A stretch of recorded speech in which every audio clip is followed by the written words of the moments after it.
ಅದು ರಾಜ್ಯಕ್ಕೆ ಅತಿ ಹೆಚ್ಚು ವಿದ್ಯುತ್ ಉತ್ಪಾದಿಸಿಕೊಡುವ ಘಟಕ. ಆದರೆ ಆ ಘಟಕದ ಸುತ್ತಮುತ್ತ ಇರೋ ಗ್ರಾಮಸ್ಥರು ನಿತ್ಯವೂ ನರಕ ಅನುಭವಿಸುತ್ತಿದ್ದಾರೆ. ಯಾಕಂದ್ರೆ ಆ ಘಟಕದಿಂದ ಹೊರಸೂಸುವ ಹಾರೋ ಬೂದಿ ಅಲ್ಲಿನ ಮಕ್ಕಳು, ವೃದ್ಧರ ಜೀವ ಹಿಂಡುತ್ತಿದೆ.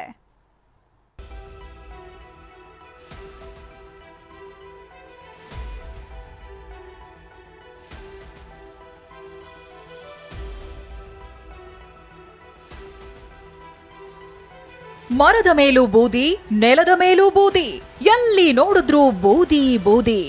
ರಾಯಚೂರಿನ ವಿದ್ಯುತ್ ಉತ್ಪಾದನಾ ಘಟಕ ರಾಜ್ಯಕ್ಕೆ ಬೆಳಕು ಕೊಡ್ತಿದೆ ನಿಜ, ಆದ್ರೆ ಅದರ ಸುತ್ತಲಿನ ಜನ ನರಕ ಅನುಭವಿಸುತ್ತಿದ್ದಾರೆ.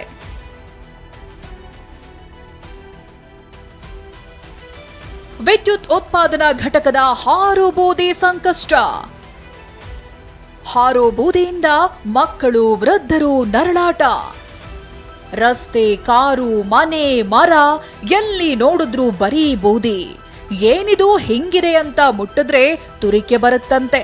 ಅಂದ್ಹಾಗೆ ರಾಯಚೂರಿನ ಶಕ್ತಿನಗರದ ಆರ್ಟಿಪಿಎಸ್ ವಿದ್ಯುತ್ ಉತ್ಪಾದನಾ ಘಟಕದಿಂದ ಹೊರಬರ್ತಿರುವ ಹಾರು ಬೂದಿ ಇದು.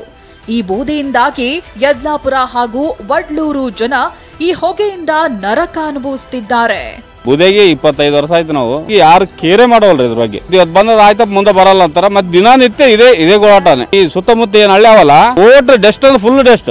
ಏನ್ ಹೇಳ್ತಾರ್ರಿ ಅಧಿಕಾರಿಗಳು, ಈಗ ಫೋನ್ ಮಾಡಿದ್ರೆ ಅವ್ನು ಇಡಿ ಎತ್ತವಲ್ಲ, ಚೀಫ್ ಎತ್ತವಲ್ಲ, ಅವ್ನು MD ಎತ್ತವಲ್ಲ. ಏನ್ ಫೋನ್ ರೆಸ್ಪೆಕ್ಟ್ ಮಾಡವಲ್ರು. ಆರ್ಟಿಪಿಎಸ್ ಘಟಕ ಹೊರಸೂಸುತ್ತಿರುವ ಹಾರೋ ಬೂದಿಯಿಂದ ಸ್ಥಳೀಯರು ಪಡ್ತಿರುವ ಪಾಡು ಅಷ್ಟಿಷ್ಟಲ್ಲ. ಮನೆ ಮೇಲಷ್ಟೇ ಅಲ್ಲ, ಮನೆ ಒಳಗಿನ ಪಾತ್ರೆಗಳೆಲ್ಲ ಬೂದಿಮಯ ಆಗ್ಬಿಟ್ಟಿದೆ.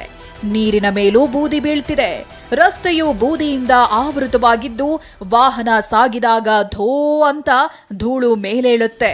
ಇದರಿಂದ ವೃದ್ಧರು, ಮಕ್ಕಳು ಉಸಿರಾಟದ ಸಮಸ್ಯೆ ಎದುರಿಸುತ್ತಿದ್ದಾರೆ. ಅಸ್ತಮಾ, ಹೃದ್ರೋಗದಂತ ರೋಗಗಳು ಕಾಣಿಸ್ತಿವೆ. ಬೂದಿಲಿಂತಾನೆ ರೋಗಗಳೇ ಬರಕತ್ತೇವ್ರಿ. ನಮ್ಗೆ ಕಾಲ್ ಕೈ ಬ್ಯಾನೆಗಳು, ಕ್ಯಾನ್ಸರ್, ಹಾರ್ಟ್ ಅಟ್ಯಾಕ್ ಅಂತದಂತ, ಹೃದಯ ಬ್ಯಾನೆ, ಸಣ್ಣ ಸಣ್ಣ ಮಕ್ಕಳೇ ಸತ್ತೋಗಕತ್ತಾರ. ಅದರ್ಲಿಂದ ಸರ್ಕಾರ ದೊಡ್ಡಕನ್ನ ಗಮನಕ್ಕೆ ತಗೋವಲ್ರು. ಸ್ಥಳೀಯರು ಈ ಬಗ್ಗೆ ಎಷ್ಟೇ ಹೋರಾಟ ನಡೆಸಿದ್ರೂ ಉಪಯೋಗವಾಗಿಲ್ಲ. ಜಿಲ್ಲಾಡಳಿತ ಮತ್ತು ಸರ್ಕಾರ ಇನ್ನಾದ್ರೂ ಇವರ ಸಮಸ್ಯೆಗೆ ಶಾಶ್ವತ ಪರಿಹಾರ ಕಲ್ಪಿಸಬೇಕಿದೆ. ಭೀಮೇಶ್ ಪೂಜಾರ್, TV9 ರಾಯಚೂರು.